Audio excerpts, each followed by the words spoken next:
Hello everybody, Captain Starlight here, coming to you live, and welcome whether you're watching in the hospital, in a Starlight Express room, or right here on Facebook Live. First of all, I would like to acknowledge that all of us are meeting today on Aboriginal land, and I pay my respects to elders past, present and emerging.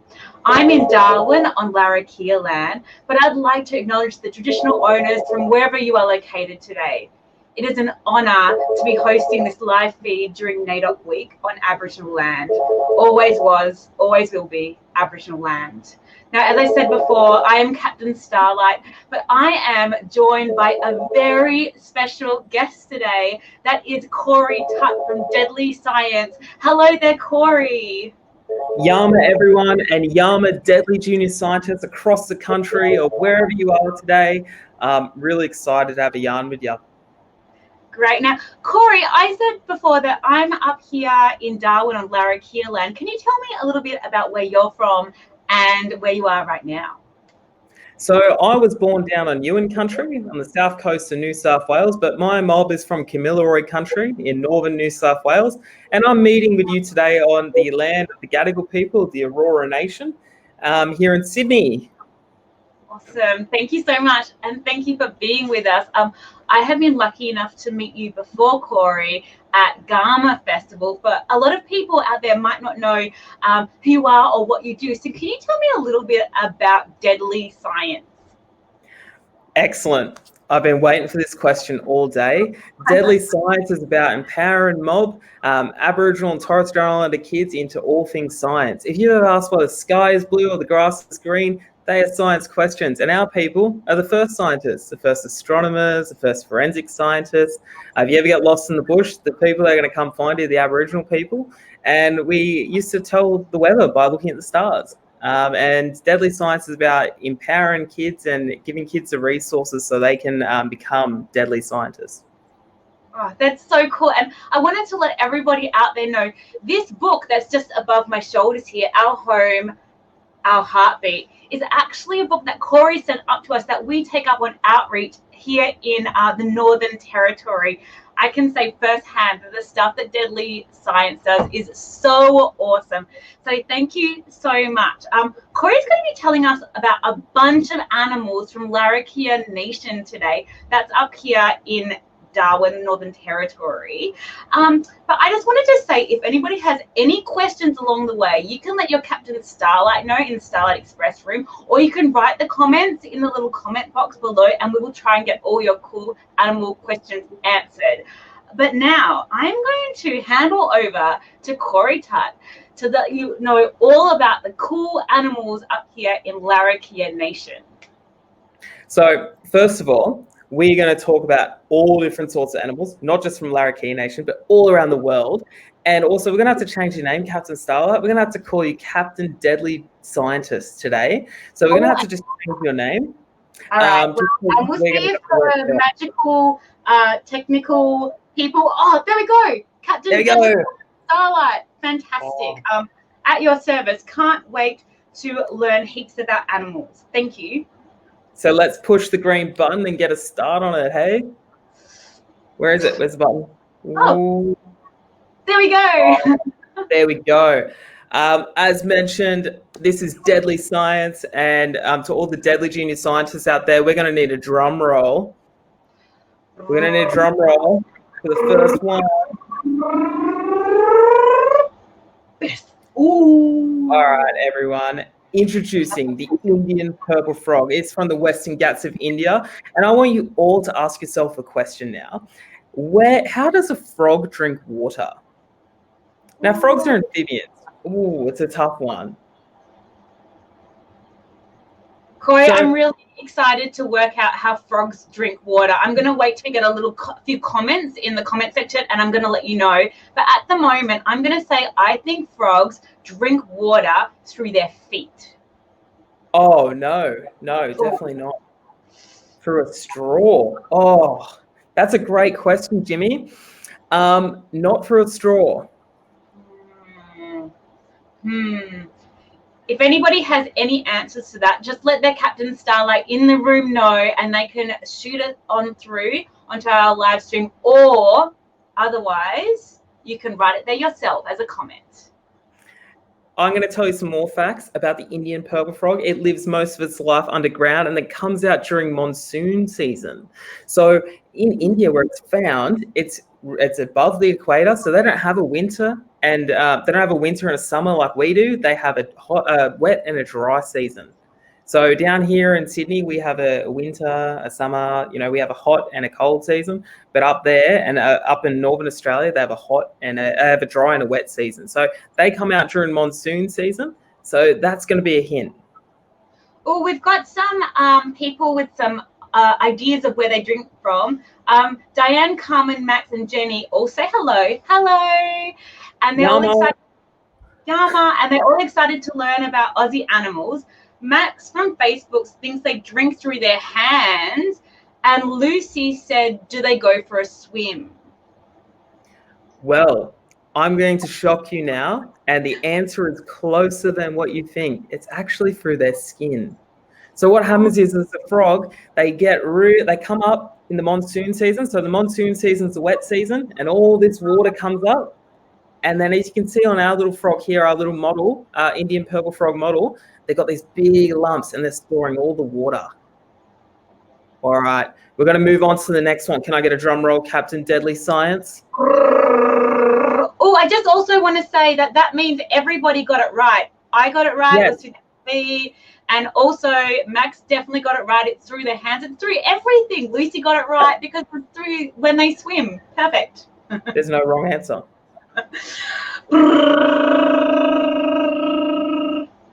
Okay, everyone. Whoa. This is the Boyd's forest dragon, and this is found in the Daintree rainforest. So I'm going to teach you all a special word today, and it's called ectothermic.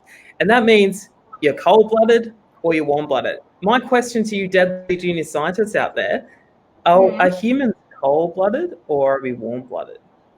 Ooh, that is a very good question. Can I say medium-blooded? You can say that. You can say that. I'm going to say I would like to lock in hot-blooded, please, Corey. Hot-blooded, and I think Jack's just come up with an answer, and it is true. We are warm-blooded, but reptiles are cold-blooded. So what means that means they have to heat up their bodies so they can get all the energy they need to move around and eat all the bugs. But the Boyd's forest dragon is a little bit different. He doesn't actually heat his body up with the sun. He heats it with the air temperature. So he lives in the rainforest where there's not a lot of sun. So he heats it up with air temperature. So he captures all that temperature, and you can have a look at his body. Why is he this color? Maybe because he really likes the color green. Oh, I think that's a great answer. I like the color green as well, but there's a particular reason. And he's very little, you see. And a lot of the animals around him are much bigger. If anyone's got any ideas out there, make sure you write them in the chat. Someone here said to hide.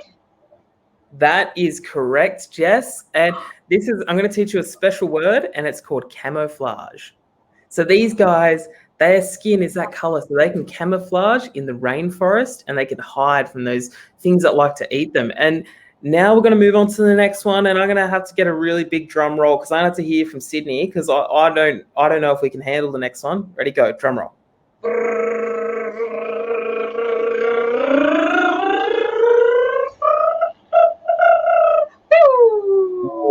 So guys, this is the blue-ringed octopus, and guys, what do you think an octopus and a parrot has in common? Ooh, that's a really good question, Corey. I'm going to put it out there to everybody who's watching, whether you're in the Starlight room, a hospital room, or on Facebook Live. Let us know what an octopus and a parrot have in common, because I certainly do not know. So in the meantime, while we get those answers through, we're going to talk about the blue-ringed octopus and why does it have blue rings? Well, the answer is blue in the animal kingdom generally means venomous, and blue-ringed octopus are actually venomous, and they develop this from the saliva, which is some bad bacteria. You can get good bacteria and bad bacteria. That's why it's important we wash our hands, Captain Deadly Science. And these guys are really dangerous. So if you ever go to the beach, do not try and pick them up because they can give you a nasty bite. But we'll get some of the guesses in now. What does an octopus and a parrot have in common? That they both like pirates, and that's a really clever answer because an octopus lives in the ocean, so do pirates, and pirates often have a parrot on their shoulders. That is a very good answer, but it's slightly incorrect. It has something to do with their mouths. Ooh. Sylvia guesses they both have beaks. Oh, everyone give Sylvia a clap. That is incredible. Yes, they both have beaks. And octopus, they use this to eat little crustaceans like crabs and fish, and they break it down. So I used to work with these guys as a zookeeper, and what they would do is they'll turn something inside out. All right, next one. Drum roll.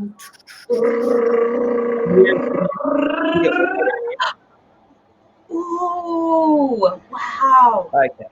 This is the Gila Monster. And everyone should be at home admiring this lizard and all its beauty. It is one of 2 venomous lizards in the world, and its mouth has all these nasty bacteria on it.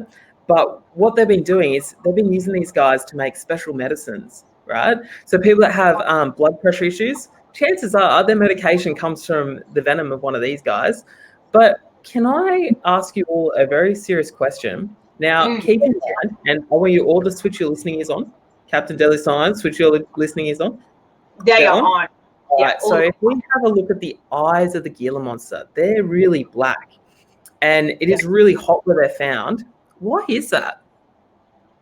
Ooh, if anybody has any ideas, make sure you let Captain Starlight know or write it underneath. Why are their eyes so black? I'm going to say they're so black because it makes their skin look even more beautiful and scaly and shiny. It just brings out their complexion. That is a very good answer. And I think that it's close, but there's a special reason. And keep in mind that they spend 98% of their time underground because it's too hot where they're found. Ooh, we just have something that has been asked. Max from Facebook says lizards are really cool. 100% agreed, Max. And Barry wants to know what the other venomous lizards are. So it's really, really interesting. So basically the Gila Monster and the Mexican bearded lizard are the two only venomous lizards in the world. But our lizards here in Australia can also cause a really nasty bite. And because of evolution, they actually used to be venomous, and now they've evolved not to be venomous anymore because they don't need venom. So some of our lizards already still have venom glands. They're just empty. And the really interesting thing is if you ever get bitten by a goanna, you must see a doctor straight away because they have these bacteria on their mouth, and because they eat a lot of carrion, which is a lot of dead meat, and it's really rotten, it's really bad for you. So that's kind of like a venom in itself because you will get an infection if you get bitten by a lizard. So you got to make sure you seek medical attention if you ever get bitten by a lizard. That is very good to know. And then if you visit your doctor, you definitely get to hang out with Captain Starlight. We've had Samantha write in that she thinks that the lizard's eyes, it's so dark because so they can see in the dark. And Barry guesses because they have heat vision. So both Samantha and Barry are correct because where they are, they need to become almost nocturnal because it's so hot in the Mexican desert that it's almost too hot for a lizard that's trying to heat up and stay really warm. So these guys, they have to see at night, and you're both correct. So we're going to get a drum roll again. I want to hear you in Sydney. The loudest drum roll ever.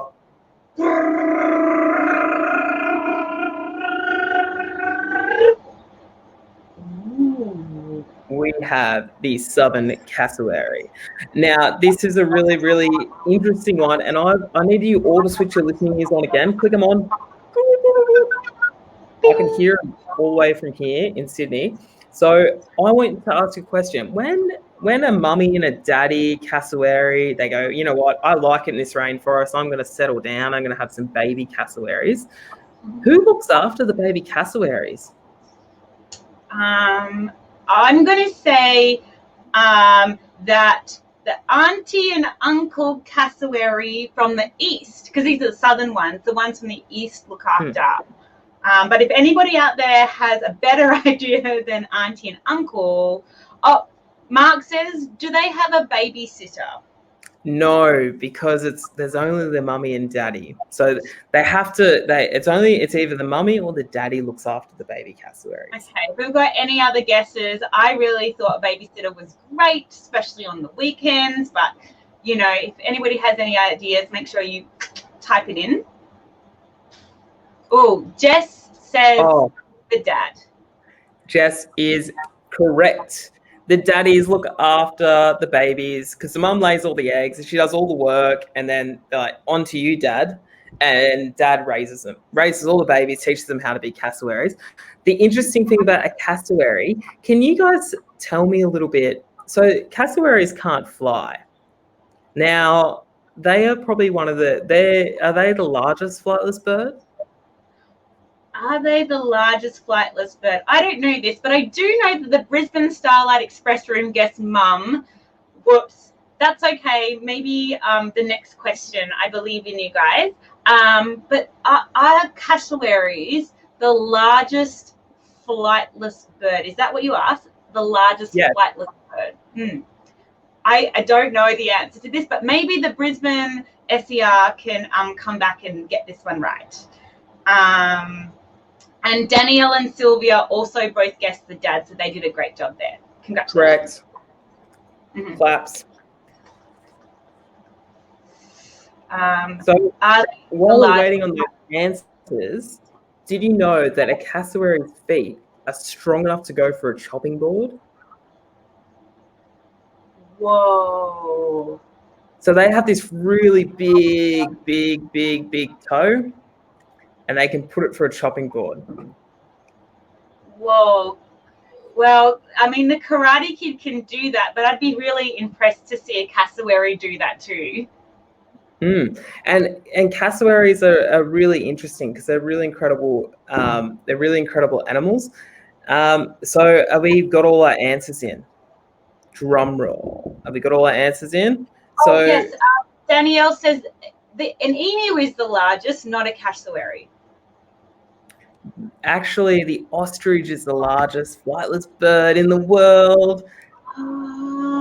That's okay. But New Zealand used to have a flightless bird called the moa, and they were bigger than ostriches, and they're unfortunately extinct now. But okay, we've got to move on. We've got to have a drum roll. We're going to have the loudest drum roll ever. I brought the longest drumsticks for this one. I have to go all the way back here. Oh, I'm a mile away. We have the mouse deer, which is the smallest deer, and I want to just tell you guys, these guys are a cross between a pig and a deer, and they've got fangs, and they're found in the Bornese jungle, and they're really, really interesting because they were a thing called extinct. Can anyone tell me what extinct means? If you know what extinct means, write it in there. But I just wanted to say that Danielle did mean to say ostrich, so she actually gets points for that. Claps to Danielle. Ostriches all the way. But if anybody knows what extinct means, write it down in the comments there. So I'm going to tell you a story about the mouse deer. So some researchers last year in 2019 were they had these special cameras set up in the jungle and in the rainforest, and they were studying Asian wild dogs, right? So they were studying these dogs that were endangered, and they wanted to work out how many of these dogs were. And then this little tiny animal snuck up on the camera. Can anyone tell me what animal that was? Oh, I'm not sure, but I do know that Mark from Royal Children's Hospital guessed that extinct means not around anymore. Oh, Mark, you are the deadly scientist. You are the original OG deadly scientist. Now, Guys, can you tell me what this animal was that appeared on this camera? It appeared on, I'm going to say that it was a pig, because I feel like it's either going to be a pig or a deer, because that's what we're talking about at the moment. It was very close, very close. I think Captain Deadly Science might be a bit correct. And this animal, the mouse deer, was considered extinct and now it's considered endangered. So it was actually rediscovered last year. So it's still around. Yay! Claps for mouse deers. Claps for mouse deers. Ooh. So, Corey, how long had they not seen a mouse deer in ever? Like, how long had they not seen one for before? So they hadn't seen one in 20 years. So 20 years, and then they rediscover it because in Borneo, the rainforest is really thick and it's really, it's sort of uninhabited. And they were trying to look for these Asian wild dogs, which are related to the dingo in Australia. And they rediscovered the mouse deers, which are really awesome. So we're going to get a drum roll, Captain Deadly Science, and we're going to do a quiet one this time.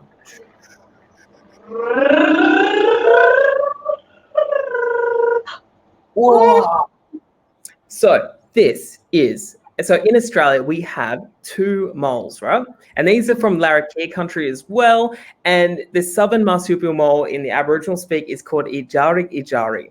And these guys are really interesting. So I want everyone to rub their little fingers together like this and see if you can hear it. Can you hear it? It's really faint, right? So what you're doing right now is you're copying a little gecko walking along the sand. The marsupial mole can hear that from up to a kilometre away. And they don't really they have eyes, but they can't really see out of their eyes, so they rely on their ears. So the mole is eating a little gecko. But this is really interesting. So marsupial moles, they're not really good at eyesight, Captain Deadly Science, but they're actually really good at other stuff. So one thing they're not really good at, they actually become better at another thing. So they're like they get superpowers because they can't hear very well. They get other superpowers. Yeah, because they can't see very well and their eyes are really small and they live in the sand, they live underground and they have these little claws like this. They actually have to hear really well. And they also, what they do is in the top of their nose here, they've got this little thing. So every time something moves, we have these little electrodes, which are little bits of energy, and they can detect those. That's so cool. Can I ask you, that photo, it's really hard to know how big one of these marsupial moles is. Can you show us, like with your fingers, how big that is? So they're about this big. They're only really small. And they only come out every now and again. They're very rare. And, majority of people in Australia don't actually know we have moles at all. And they're really with supersonic hearing. And I'm going to ask you all the question now. And I expect the Deadly Scientists, because they have not let us down with their questioning of answers. What is the claws of a mole made out of? Ooh.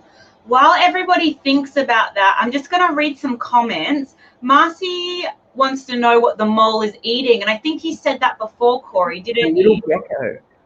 A little gecko.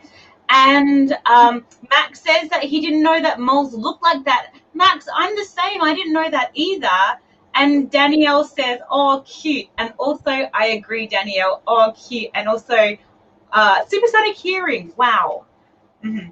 There you go. So what are the claws made out of? And the answer is closer than what you think. And it starts with K. Knitting needles. Oh, knitting.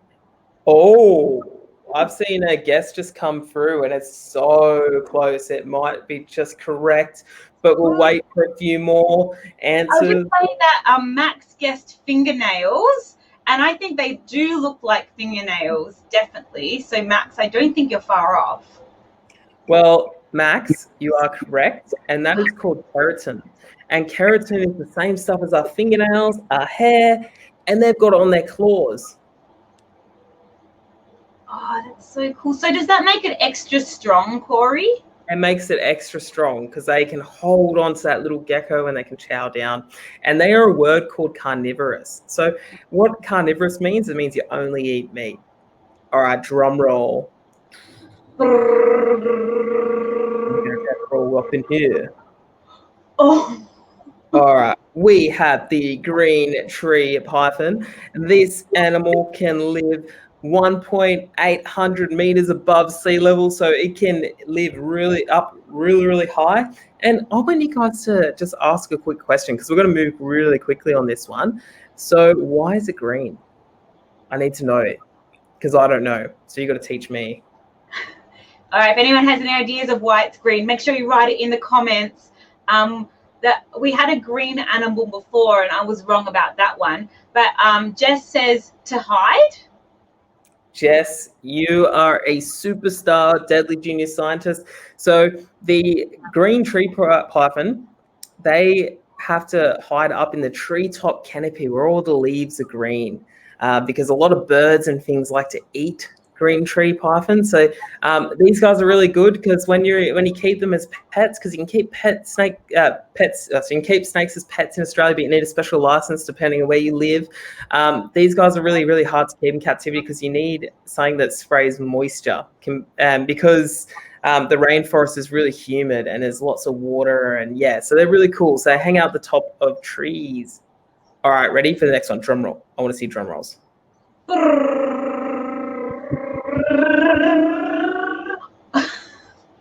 I guess I'll pack my bags. This is the alpaca. And yes, alpacas do spit, Captain Deadly Science Starlight.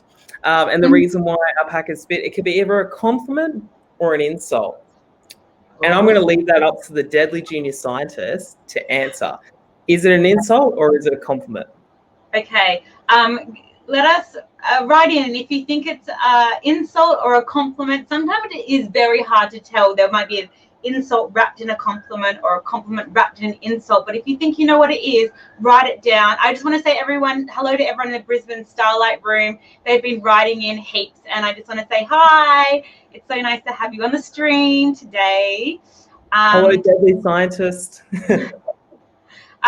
Charlie says, is it a compliment when they want to compliment you? I'm going to say that Charlie is half right. Half right. Okay, well, Brisbane Starlight Express Room guesses compliment too. So they are also half right. 50% right. So then is it both if they're complimenting you and insulting you? It is both because where alpacas come from, which is Peru, they have a predator that likes to eat alpacas, and it's called a puma, which is a big cat. But a puma has a really excellent sense of smell. So what happens is that alpacas are ruminants. So they've got 4 stomachs, and they're constantly chewing grass. And when they partially digest grass, it kind of stinks a little bit when they spit, right? So depending on who you are, and if the alpaca is scared of you, if it probably hits you in the face, it's probably an insult. But if it hits you on the body, it's probably a compliment saying, I don't want you to get eaten by a puma. Because the pumas have a really good sense of smell, and the spit actually masks the sense of smell of the alpaca. So the puma can't find the alpaca. Oh, that's so kind. Danielle says that she'd like an alpaca as a pet. And after hearing that story, I kind of agree. They are really great pets, and they actually, alpacas are really interesting. So male alpacas have fighting teeth, which are like fishing hooks, and they use it to sort of make sure that the other males can't have babies. But what they do in Australia, which is really interesting, we have foxes in Australia, and they're starting to use alpacas as sheep guards. So the little lammies get protected by the alpacas, and they chase all the foxes and the doggos away that are trying to eat the lambs. Oh, so helpful. So helpful. And we're going to get a drum roll now.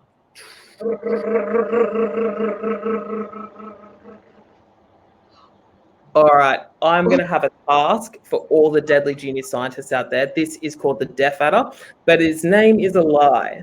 Its name is in deaf, is in die, but if you come across a deaf adder in the wild, it will not move out of your way. It's actually deaf as in can't hear. It's been misspelled.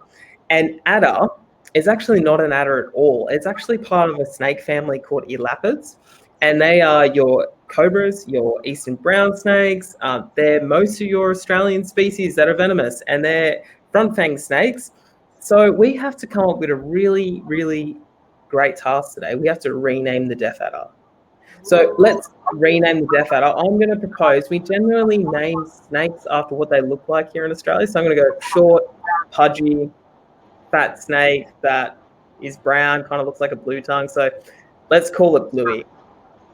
Oh, that's such a good name for this snake. And it's so interesting that you could just stand there and yell and yell and yell at it and it wouldn't move, right? It wouldn't move at all. That's really... Jake says, I can't hear you snake, which is such a good name for a snake. It's a terrific name. Yeah. So I'm going to teach you guys a little something about death adders. Now, if you guys have a look at its tail is a different color to its body and it's more slender. And now I want you to imagine this snake. This snake's an ambush predator. So it sits under some leaves, it sits under sand, and it does something with its tail. Can you guess what it does with its tail, Captain Deadly Science? Yeah, does it use it as lasso and just start lassoing things like, oh, I want to eat this leaf and just lasso it and bring it to it like that? No, unfortunately not. So we have to send it to the Deadly Junior Scientists because they're going to have the answer for this. Okay. If anyone knows what a death adder does with the end of its tail, let us know. And Diana thinks that we should just call it Greg, or Diane, sorry, thinks that we should just call it Greg. And I also think that's an excellent name because it just rolls off the tongue really fast. Greg's such a great name for a snake. Yeah, yeah. Jess wants to know though, how does a death adder make noise? So death adders actually hiss with their mouth. So they pump air throughout and they sound really angry, but they actually don't make noise with its tail. The tail does something else. And it's a bit of a trick for other animals. So it doesn't make the noise with its tail. What does it do with its tail? I don't know. Corey, can you tell us, please? So it uses its tail as a lure. So what it does is it sits its tail in front of its face and it wiggles it around like a little worm. And then what happens is the unsuspecting bird or lizard or frog, bitten, eaten. That's how it hunts its prey. And the really interesting thing about death adders is that before 1960, which was long before any of us were born, is that all bites from death adders were 60% fatal because most people would mistake them for a blue-tongued lizard because they kind of look like a blue-tongued lizard. So if you don't know what it is, kids, don't pick it up. Right. I just want to say that both Sylvia and Jack guessed that correct. So Yeah. I'm Max. So congratulations, all very, very clever out there. You've got heaps of amazing deadly scientists out there. They're the best. They are the best. What can we say? Let's get a drum roll, Captain Deadly Science, because we're going to keep.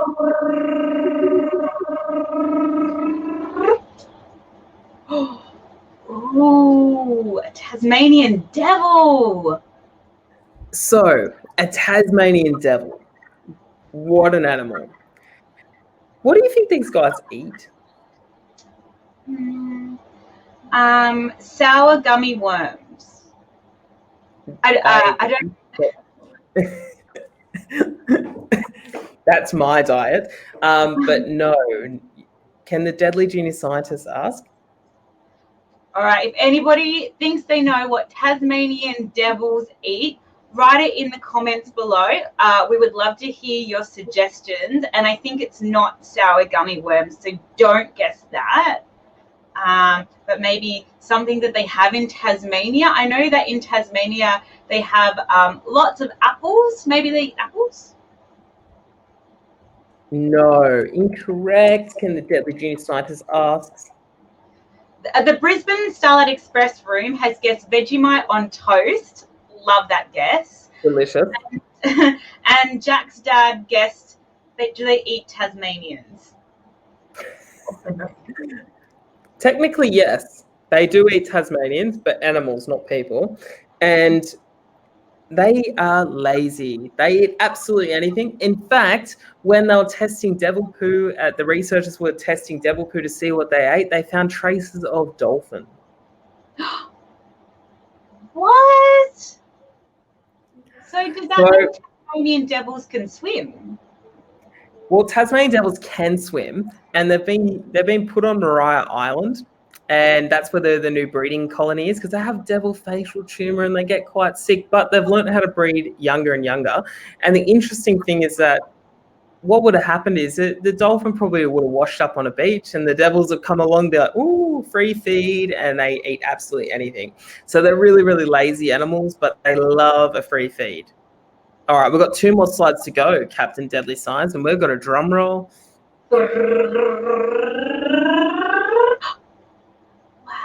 an eagle ray. All right, I'm going to teach you a special word, Captain Deadly Scientist. It is called parthenogenesis. And now, if you're Parthenogenesis. And parthenogenesis means you don't need no one to have a little baby. If the conditions are right, you can just clone yourself. And what happens is that the eagle ray splits its chromosome up and it makes a mini little eagle ray. And this happened at Sydney Aquarium. And they had 5 eagle rays, all female. And then one day they had 6. And they had Anicus, which was born. And then Anicus turned into Annie. So then they had 6 female eagle rays. So they had 5 female eagle rays and then 1 baby male eagle ray, and then it was 6. So what happens is that these guys, when the conditions are right, they can just clone themselves. Can you guys tell me what cloning is? Oh, if anybody knows what cloning is, write it in the comments before. I feel like I know cloning from Star Wars, maybe. And says, wow, that's so cool. Oh, and Jack also said it's from Star Wars. I'm with you, Jack. It's from Star Wars, right? It's kind of from Star Wars, but cloning actually exists with some animals. So if you guys know what snails are, some snakes can do it. And what happens is if the conditions are right and the snake is really happy and it's like, you know what, I want to have some baby snakes, it can do it. And what it does is that we have these things called chromosomes and DNA, and it splits them and says, I want to share it with the world. And it creates, it basically is able to breed with itself and create offspring. And that's what parthenogenesis means. All right. Sorry, yep. I was just going to say, Diane guessed that a clone is a copy of itself as well. So Diane's kicking all the goals on this. Congratulations. Very, very clever. Congratulations, Diane. And we're going to go to the last slide now. But if you guys follow Deadly Science, I'll be back one day and we can continue this yarn. Keep going. Drum roll. Ready? Big drum roll.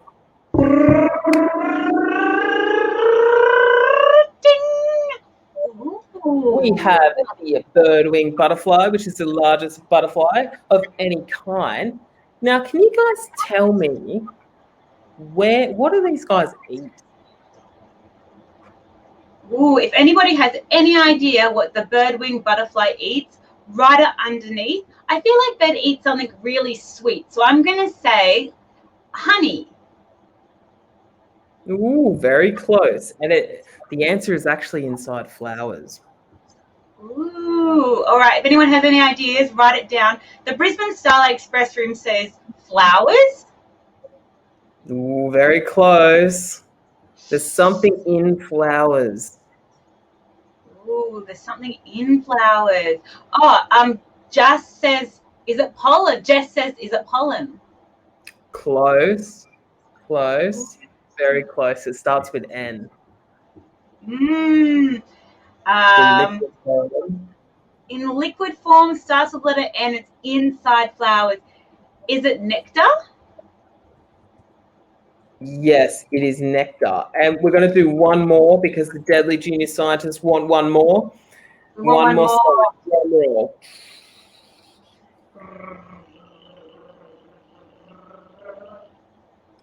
This is the squid. Okay, guys, what do you think squid do when they're really upset? Do they go into their room and sulk? Kind of. Probably, kind of. If anybody knows what a squid does when it's feeling really sad and mad, write it in comments below, Charlie says, do they ink themselves? That is correct. They do ink themselves. Now, I'm going to teach you guys a really fun fact about squid, and it's only recently been discovered, so you have to not tell anyone. So basically, squid can change their RNA and DNA. So our RNA and DNA is what makes us us. I have brown hair, brown eyes, tan skin, and the reason for that is called my phenotype. So all my little makeup, all the little words that come in to make me and make Captain Deadly Science the way she is and the way the Deadly Junior Scientists are, they can change that. So when they're really upset, they can actually change their color. So they start off these little sort of see-through animals, and when they get really angry, and octopus can do it too, and so can cuttlefish, they just pump all the blood through their body and they just change color.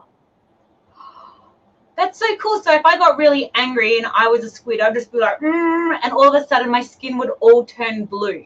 Yep. Oh, that's so cool. Well, congratulations, Charlie and Max. You both got that correct. So I'm gonna leave you one final brain teaser, and we're gonna end it today. What color is a squid's blood, and what color is our blood? Ooh, that is such a good question. Now, if you have the answers to that, or you know the answers, make sure you write them in the comments. Or actually, if you have any other questions that you would like Corey to answer, make sure you write them in the comment section. So what color is squid's blood? What color is your blood? Or any other questions before we wrap up for today. I just wanted to say the biggest thank you to Corey. What a total legend. And thank you for everything that Deadly Science does. It is just awesome. I've seen it at work, in the communities. What amazing, amazing work you do. I also want to say that if anyone wants to watch the highlights of this, it's going to be on Starlight TV and on our YouTube page. So keep an eye out for that, because you can watch all the highlights from this live stream. Okay, Corey, we've got a couple of answers there. Yeah. Danielle guessed it's blue for squid and red for us. Yes, that is correct. And the reason why it's red for us is that we have a thing called hemoglobin, which is made up of iron, and octopus blood and squid blood is made up of copper, which makes it blue. That is amazing. Oh, thank you so much for everything, Corey. You've been absolutely amazing, and just like how much knowledge you have about animals. I feel like I learned so much, and I hope everybody out there also learned so much. Make sure that you look at our Starlight YouTube page for the highlights of this. And thanks again, Corey. And we'll see you later. I've been Captain Starlight, and you're watching Starlight TV. Thank you.